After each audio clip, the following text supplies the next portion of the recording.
Secretary Blinken and I announced that we are poised to deliver a once-in-a-generation investment to help modernize the armed forces of the Philippines and the Philippine Coast Guard.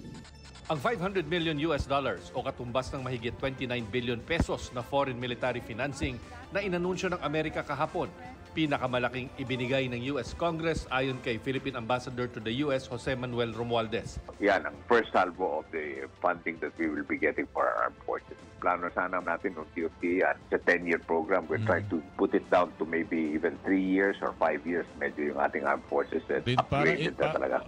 Isa raw sa mga kondisyon sa ibibigay ng military aid para sa AFP Modernization Program ay ang pagpili ng mga military equipment na interoperable o akma sa US military operations.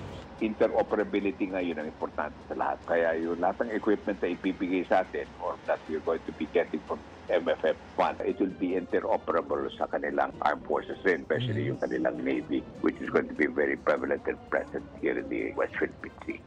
Pero ang China, nagbabala laban sa panghihimasok ng ibang bansa sa issue ng South China Sea.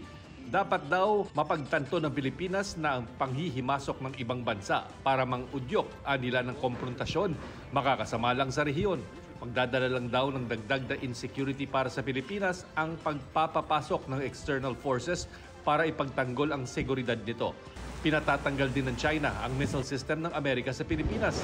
I-deploy ng Amerika ang Typhoon missile system nito noong balikatan exercises noong Abril. All I can really say is that first, these missiles are meant for our own defensive capabilities, our own ability to improve our defensive deterrence, and they're not meant for any offensive purposes. So I really can't see on that basis how it would lead to an arms race. Sa pagbisita naman ni US Defense Secretary Lloyd Austin sa Subic Base sa Olongapo, Zambales, pakay niyang makita ang kakayahan ng mga kumpanya sa Subic na magkumpuni ng barko ng US, Navy at mga kaalyadong bansa sa rehiyon. Today we saw some of our industrial base companies out here working together to create additional capability, and that's also very, very exciting. So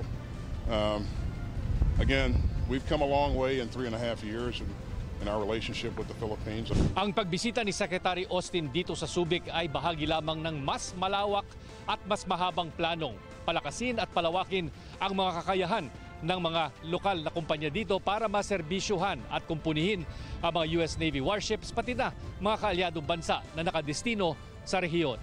Kasunod naman ng matinding pinsalang iniwan ng habagat at bagyong Karina, kung saan 39 na ang naiulat na nasawi. Maglalaan ng Amerika ng $1 milyong o katumbas ng mahigit 58 million pesos na halaga ng humanitarian aid para sa mga nasalanta. Para sa GMA Integrated News, Chino Gaston ang inyong saksi.